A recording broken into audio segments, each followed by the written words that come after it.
kritis, kreatif, kolaboratif, dan komunikatif. Nah, semuanya itu ada di madrasah. Inilah yang membedakan mungkin antara sekolah dengan madrasah. Karena itu masyarakat jangan ragu dan bimbang untuk menitipkan anak-anaknya ke madrasah.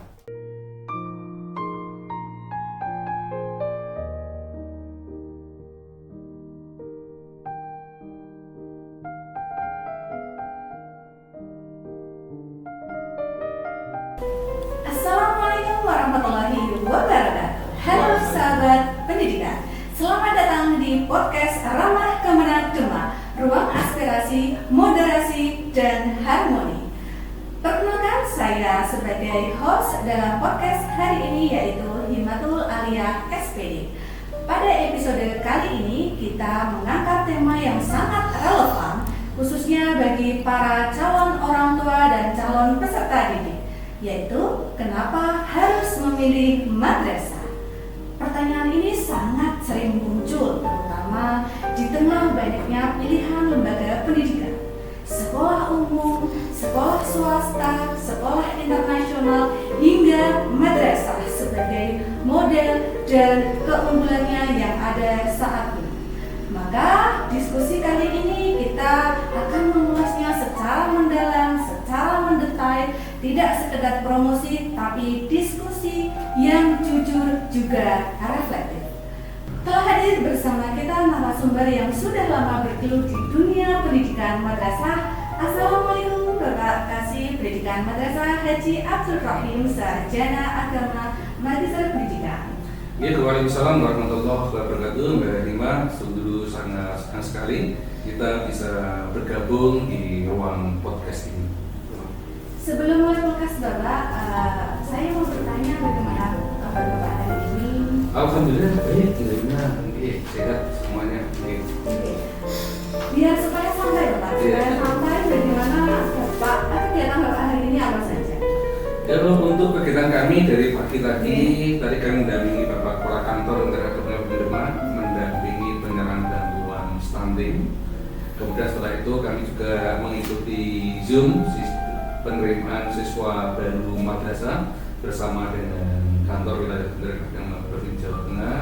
Alhamdulillah progresnya tadi banyak siswa-siswi kita yang berprestasi itu mendaftar ke MAN IC, kemudian MAN Pekalongan, MAN IC Pekalongan, kemudian ada MAN PK Solo, dan juga ke MAN Kudus. Luar biasa. Kalau saya lihat dari tampilan tadi, progresnya Demak sangat luar biasa. Sangat luar biasa. Alhamdulillah sih Bapak.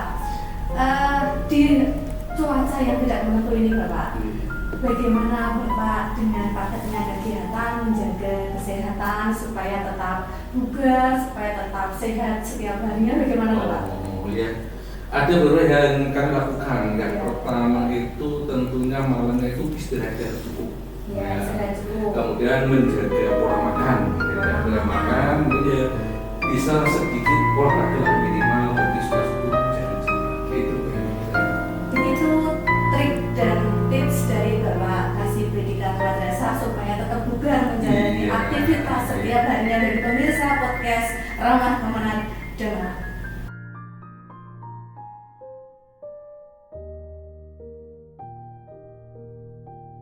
Sahabat pendidikan, podcast Ramah Kemenang Demak, kita mulai ke segmen 1, yaitu sistem penerimaan murid baru di madrasah. Sekarang ini Bapak, di kalangan masyarakat kita tentang sistem penerimaan murid baru, banyak orang tua bertanya-tanya, apakah sistem penerimaan siswa baru di madrasah ini berjalan terbuka, profesional? Bagaimana Bapak melihat fenomena saat ini? Ya, terima kasih Mbak Edi. Penerimaan siswa baru di madrasah sudah keluar surat keputusan dari Dirjen Pendidikan Islam nomor 10041 tahun 2025. Di situ mengatur bahwa penerimaan siswa baru di madrasah itu ada 3 cara. Pertama itu melalui jalur reguler, kemudian jalur afirmasi, kemudian jalur prestasi. Nah, ini sudah dimulai sejak bulan Januari kemarin. Itu dibedakan. Kalau bulan Januari sampai Maret itu khusus untuk penerimaan siswa baru yang untuk standar nasional, kayak MAGIC, kemudian keterampilan khusus keagamaan, kemudian Solo, kemudian madrasah unggulan. Ini baru pertama kali madrasah unggulan itu sudah bisa dibuka mulai bulan Januari sampai dengan Maret. Ya. Kemudian untuk yang jalur yang selanjutnya itu kemudian berasrama. Nah, kan kita di Demak ini ada beberapa madrasah yang sudah pakai asrama itu. Nah, itu sudah bisa menerima siswa baru mulai bulan Februari ini. Ya, jadi ini madrasah yang asrama ini sudah diperbolehkan untuk menerima siswa baru. Dan nanti baru kita mulai bulan Maret tadi yang jalur reguler, kemudian bisa prestasi, kemudian bisa afirmasi. Nah, tentunya dalam pelaksanaan itu sudah disampaikan di Juknis, pelaksanaan itu harus objektif. Yang pertama itu harus objektif. Ya. Yang kedua itu harus transparan, ya, tanpa ada yang ditutupi. Kemudian akuntabel, kemudian akuntabel, kemudian ya akuntabel, kemudian berkeadilan, kemudian kompetisi. Ya, itulah sistem yang digunakan bagaimana mengukur agar kita mendapatkan siswa-siswi yang terbaik. Gitu, baik. Berarti bisa dikatakan bahwa sistem di madrasah ini sudah sangat-sangat maju ya Pak? Iya, ya, bahkan sebagian besar madrasah itu penerimaan siswa baru kita itu sudah berbasis online. Ya, tidak harus datang ke madrasah. Mungkin beberapa madrasah kayak MTS 3 itu yang daftar itu tidak hanya dari kalangan Demak saja, mungkin luar Demak ada, bahkan kemarin itu ada yang dari luar provinsi. Ya, ini menandakan bahwa kita ini sudah menerapkan era digitalisasi. Ya. Berarti penggunaan teknologi dalam pendaftaran ini memang sangat-sangat diperlukan ya Bapak, karena mengikuti perkembangan zaman dan memudahkan. Dan mereka itu ketika kepingin melihat kondisi madrasahnya, madrasah rata-rata sudah memiliki web itu ya, mereka itu sudah bisa melihat aktivitas sehari-harinya, sarana dan prasarana sudah bisa dilihat melalui tayangan-tayangan yang biasanya diunggah oleh madrasah baik ke YouTube, kemudian ke TikTok dan lain sebagainya. Berarti bisa disimpulkan bahwasanya sistem yang ada di madrasah ini sudah sangat-sangat luar biasa, sudah sangat bisa diakses oleh semua orang secara terbuka dan jujur akuntabel. Begitu Bapak. Bapak, saya penasaran mengenai apa yang Bapak tadi sampaikan mengenai jalur penerimaan murid baru ada 3, yaitu jalur prestasi, jalur afirmasi, juga jalur reguler. Bisa Bapak jelaskan bagaimana komposisi masing-masing jalur tersebut? Ya, termasuk yang bagi, ya, seperti saya sampaikan tadi bahwa jalur penerimaan siswa baru yang ada di madrasah tadi pertama dari jalur afirmasi. Ya. Jalur afirmasi itu bagi anak-anak sekitar kemudian kurang mampu dan sebagainya itu kuota yang harus dipenuhi oleh madrasah itu sejumlah 15%. Ya. Kemudian yang kedua adalah jalur prestasi. Ya, jalur prestasi itu kuota yang diberikan juga maksimal 15%. Jadi tidak boleh madrasah itu serta-merta itu paling unggul, kemudian memilih siswa yang semuanya berprestasi, semua tidak boleh. Ya, maka dibatasi maksimal itu 15%. Kemudian untuk selebihnya adalah jalur reguler yang dibuka oleh umum. Tapi kalau pesankan kepada semua madrasah, tentunya mementingkan masyarakat di sekitarnya. Ya, jangan sampai kok anak-anak di sekitarnya tidak diterima dan diserwa yang jauh-jauh, dan ini nanti menimbulkan masalah sosial yang ada di situ. Juga madrasah itu harus memperhatikan selain dari ketiga jalur tadi itu, harus memperhatikan juga menerima siswa yang berkebutuhan khusus. Nah, karena ini kita nanti akan menciptakan atau menunjuk beberapa madrasah nanti yang istilahnya itu madrasah inklusi. Ya, karena kita itu Demak itu belum memiliki madrasah luar biasa yang mengangkut anak-anak itu, ya nanti kita berikan kepada madrasah untuk memiliki program-program inklusi itu untuk menampung anak-anak yang berkebutuhan khusus. Ya itu mungkin nanti ya. Berarti bagi anak-anak yang berkebutuhan khusus ini juga bisa dimungkinkan untuk masuk ke madrasah gitu Pak? Iya, harus diterima itu. Harus diterima. Ya. kecuali kemudian kalau direkom ke SLB monggo, tapi kita menyediakan ruang khusus atau melayani bagi anak-anak didik kita yang kebutuhan khusus. Oke, gimana? Sangat mampu sekali, bermanfaat sekali, Bapak.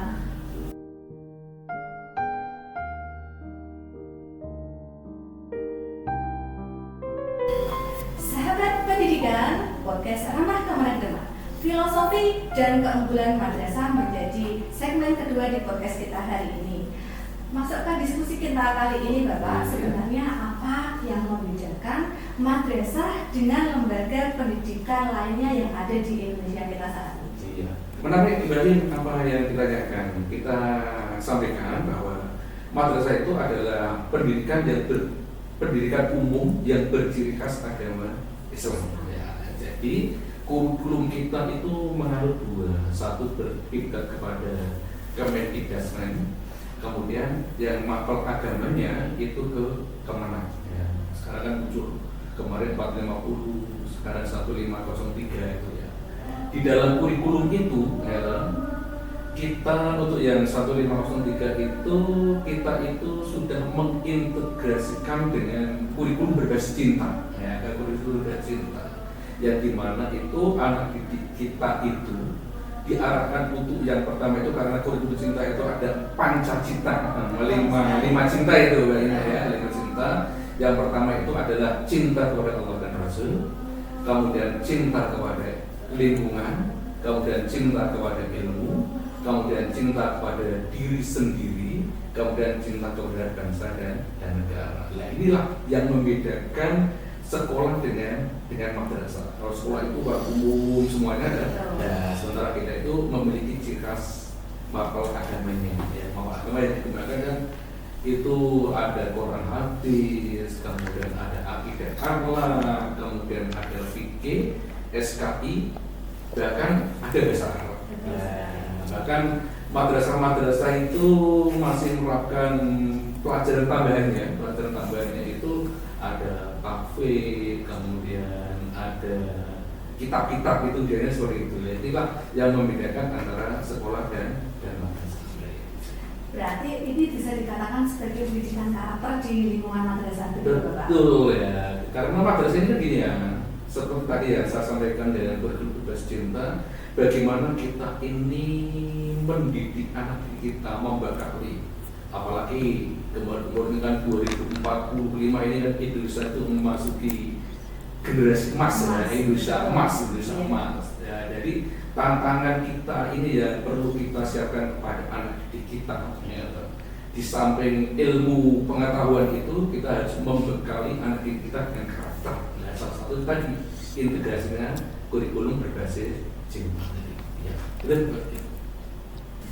ada kurikulum cinta, Bapak, saat ini. Apakah di madrasah, khususnya di madrasah di Demak ini sudah banyak madrasah yang menerapkan tentang kurikulum cinta? Iya, itu kurikulum berbasis cinta, orang mengatakan kan KBC ya, KBC itu. Ya, kalau dulu itu program kan ada moderasi beragama. Ini hampir sama, ya, hampir sama dengan moderasi beragama. Ini kurikulum berbasis cinta ini, alhamdulillah di tahun 2025 kemarin kita sudah mendesimasikan kepada guru-guru. Pola yang kami lakukan, kami itu mengundang guru-guru yang potensial, dan guru-guru yang potensial kita latih dengan mendatangkan narasumber yang dilatih kuliah nasional, kemudian dari Bapak pengawas ya, ada 4 pengawas itu kita kumpulkan di aula dibekali selama 3 hari. Dari guru-guru itu kemudian berjenjang, mereka itu mendesimasikan kepada teman-teman di wilayahnya KKN masing-masing, dan alhamdulillah semuanya sudah berjalan, sehingga bagaimana nanti guru-guru itu menerapkan KBC itu tidak hanya di dalam pembelajaran saja, tapi ke pembiasaannya juga melalui kegiatan kokurikuler, juga ke ekstra kurikuler. Nah, ya demikian nanti apa tadi yang diharapkan nanti pembentukan karakter, membekali anak didik kita di Indonesia emas itu nanti kita betul-betul siap. Luar biasa. Iya. Selain pendidikan karakter, Bapak, ada kurikulum berbasis cinta, pendidikan karakter. Lalu bagaimana dengan prestasi akademik yang nantinya bisa menjadi modal bagi siswa atau murid peserta didik baru ini menghadapi dunia, apakah hanya berikan karakter, kurikulum, bercita, lalu bagaimana dengan prestasi akademinya?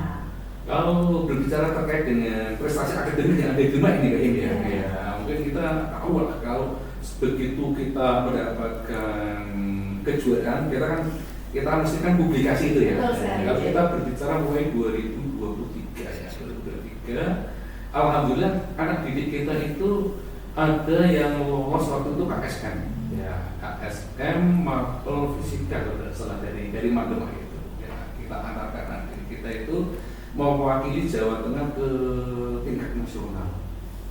Alhamdulillah mendapatkan juara yang kedua tingkat nasional, itu luar biasa.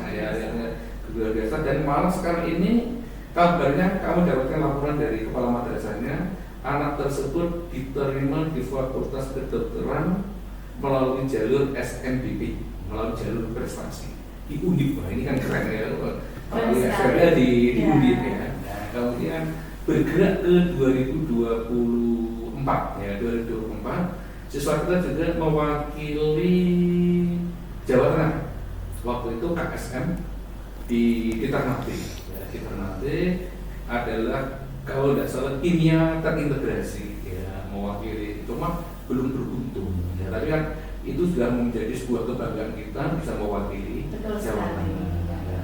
Kemudian untuk prestasi non akademik, kalau tadi akademik ya.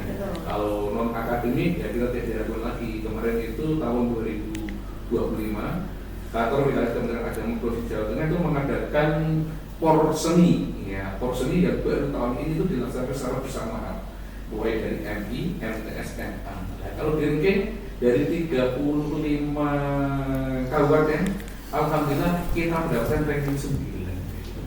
Ini menandakan bahwa Demak ini prestasinya luar biasa. Kalau dilihat, kalau mungkin di rata-rata dengan kabupaten yang lain kita sedikit lebih unggul lagi. Dan mudah-mudahan nanti bantuan dari Bapak dari Gubernur semuanya, mudah-mudahan kita tiap tahunnya itu prestasi kita semakin meningkat, baik akademik maupun non akademik. Berarti dapat disimpulkan bahwa madrasah ini punya keunggulan yang berbeda dengan sekolah yang lain, diantaranya adalah kombinasi kecerdasan intelektual juga kecerdasan spiritual. Betul sekali ya.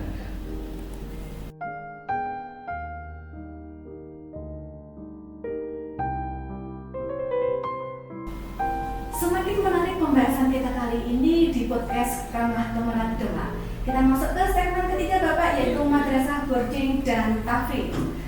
Bapak, saat ini masyarakat tentunya cukup tinggi minatnya ke madrasah boarding dan tahfidz ya Pak.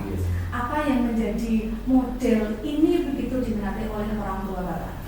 Ya, terima kasih Mbak.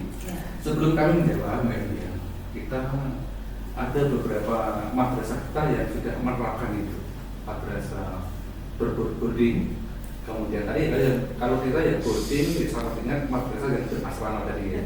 Kemudian boardingnya ada yang boarding syai'in, kemudian ada boarding tahfidz. Ini menjadi program unggulan bagi madrasah. Walaupun sekarang ini program ini sudah banyak ditiru oleh sekolah. Ya, sekolah-sekolah sekarang sudah banyak yang membuat sekolah boarding, juga boarding tahfidz juga ada. Mengapa ini menjadi daya tarik tersendiri bagi masyarakat? Mungkin masyarakat tahu bahwa seiring dengan era digitalisasi ini, kemudian melihat dari dampak negatifnya itu, orang tua itu berkeinginan membentengi anaknya, pergaulan bebas dan lain sebagainya. Salah satunya mungkin dengan menempatkan anak didiknya itu di boarding, dengan harapan anak-anak itu di samping menerima pengetahuan-pengetahuan yang umum, juga mereka dibekali dengan nilai-nilai Quran, terutama yang tahfidz ya, dibatasi dengan nilai-nilai Quran, sehingga anak didik kita itu terbiasa untuk berkarakter, tentu menghormati orang tua, kemudian mampu bersosialisasi dengan baik. Nah, inilah kalau saya melihat fenomena yang di Demak saat ini ya, di Demak saat ini, sekolah atau madrasah yang diminati oleh orang tua, terutama orang tua yang peduli bahwa nanti karakter ingin menciptakan anak kita yang nanti yang berkarakter. Mereka mesti larinya ke madrasah atau sekolah-sekolah yang berbasis Islam. Maka salah satu terobosan untuk menarik wali murid itu mereka itu memilih madrasah yang berbasis boarding tadi. Walaupun boarding tadi luas, ada yang boarding cafe, boarding science, ada mungkin ada seni dan lain sebagainya, kemudian ada kutub khusus kitab dan lain sebagainya. Inilah yang mendorong mengapa masyarakat itu tertarik ke madrasah yang berbasis boarding. Dari kegiatan yang ada di boarding Bapak, tentunya kan lebih padat jadwalnya untuk anak ini. Apakah ini tidak termasuk pemberatan atau nanti anak akan jadi stres atau ini kok terlalu berat ya Pak, ini Bu PR-nya ini harus hafalan ini harus ini bagaimana Bapak menyikapi hal tersebut? Itu justru enggak, justru enggak, malah memberikan kenyamanan tersendiri kepada siswa tersebut. Karena itu dengan penanaman karakter, kemudian pembiasaan yang diberikan di boarding itu menambah anak didik itu tuh malah senang, kemudian lebih nyaman, kemudian enjoy dan lain sebagainya. Saya kira enggak. Mungkin sudah ada aturan khusus di madrasah yang ada boarding itu, mungkin segmen nanti mau ini di madrasah memberikan PR yang banyak, kemudian di boarding berikan PR yang banyak, tidak. Karena sudah ada, mereka sudah memiliki SOP sendiri bagaimana menciptakan adik itu. Ketika di boarding itu mereka tuh tidak terbebani dengan berbagai macam tugas Tadi malah itu lebih nyaman. Berarti harus ada sinergi atau harus ada kekompakan antara orang tua, peserta didik, ustadz ustadzanya gitu ya Bapak. Jadi mereka ini saling mengetahui bahwasanya di boarding itu akan seperti apa, mental anak juga sudah siap, orang tua pun juga siap menerima apapun informasi yang ada di sistem boarding. Malah ini bisa dijadikan itu pembentukan mental anak. Pembentukan mental anak. Sehingga nanti kalau anak sudah keluar dari sekolah, entah kalau aliyah berarti nanti ya persiapan ke masyarakat atau metode perguruan tinggi, mereka itu lebih siap. Karena mereka kan kalau di boarding itu kan cenderung anak didik kita kan lebih mandiri dibandingkan dengan anak yang lain dan sebagainya. Karena apa-apa harus sendiri, tidak dengan orang tua. Berarti alhamdulillah Bapak, berarti boarding ini menjadi salah satu rujukan atau contoh bahkan bagi sekolah umum. Begitu Bapak? Keunggulan boarding Tafid yang Bapak sampaikan tadi, apa saja Bapak prestasi yang pernah diraih oleh peserta didik atau murid di madrasah khususnya di Demak ini? Terus kan ada gimana? Mungkin kita perhatikan boarding Tafid bisa ke asrama, bisa berbentuk juga pondok. Banyak madrasah-madrasah kita itu bersinergi dengan pondok yang ada di sekitarnya. Mungkin tidak, asrama itu bukan berarti asrama itu miliknya madrasah sendiri, tapi juga bisa menjadi miliknya masyarakat. Ini sangat menarik di Demak ini, di luar biasa. Kemarin ketika kita di tahun 2023-2024 itu kantor Kementerian Agama RI itu mengadakan lomba madrasah fest atau madrasah fest. Salah satu yang dilombakan adalah Tafid. Ya, alhamdulillah kita itu karena sudah memiliki kantong-kantong tadi, kita tunjuk dan alhamdulillah mulai juara 1. Luar biasa tingkat nasional. Aulia Rahma atau siapa gitu.